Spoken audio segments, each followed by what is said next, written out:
We're joined today by Bruce Lane, Executive Director of GTI Energy. Bruce, thanks for your time. Yeah, hi David, it's nice to be back with you. 2 projects in Wyoming in the United States of America. Why are these projects so exciting?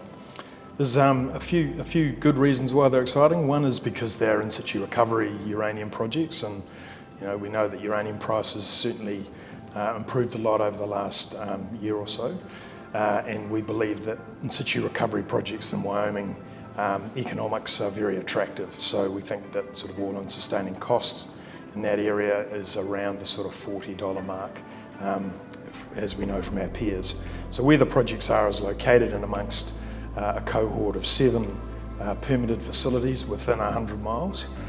One project in the Powder River Basin, about 10 miles away from Cameco's facility there, which is the largest permitted ISR plant in the US. And then where we are in the Great Divide Basin, we're about a dozen or 15 miles from UR Energy, and UR Energy are in production as we speak and about to start developing their Shirley Basin project, which is around £8.8 million. So we think we're in a great neighbourhood. We know you can get a project permitted and developed and built in that area, and so we're pushing on to deliver some scale around our resources. Talk about resources. Low Herma came out with a resource end of June. What did it look like, and what benchmark does it set? Yeah, we were lucky enough to be able to get a historical database there, which allowed us to deliver a JORC resource at the end of June, early July, in a period of around 6 months. So that was 5.7 million pounds at a grade of about 630 ppm grade, which we know is production grade in the district from what our neighbours are doing. It's certainly in the viable production grade range. And so that asset has the potential to grow. We've got an exploration target on it for, say, around an additional 10 million pounds. So at the top end, it could be 15 million pounds, and that's without doing any additional drilling. So we think that's certainly of a scale. As I mentioned, the Shirley Basin project, which is UR Energy's, that's an £8.8 million asset. So they're moving on to develop that as a satellite ISR plant.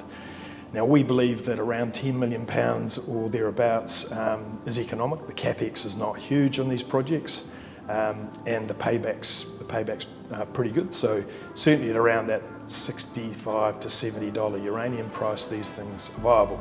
So that's the context for that project at Low Herma, and we think it's really well located with our neighbours as well. So there is always the possibility of some other way to monetise that asset other than building a plant ourselves. So we're just trying to generate an option there at this point by delivering a resource in the ground that is of high quality.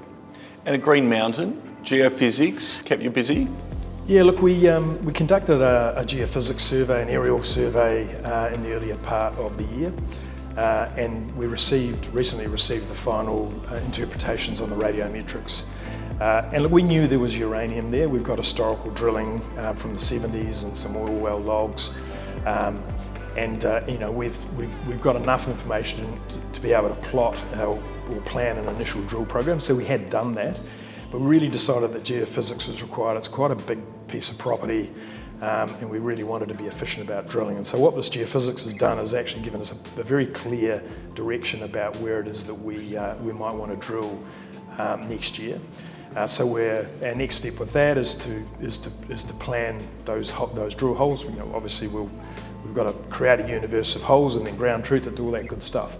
But what's exciting about that property is that immediately to the north of us, we've got several deposits there that are owned by Rio Tinto, and we believe there's around about a £70 million endowment just to our north. We've got Energy Fuel Sheep Mountain just to the northwest, and then below us we've got immediately next to the project we've got UR Energy's Lost Soldier deposit. We've got UEC's Jab and Antelope deposits.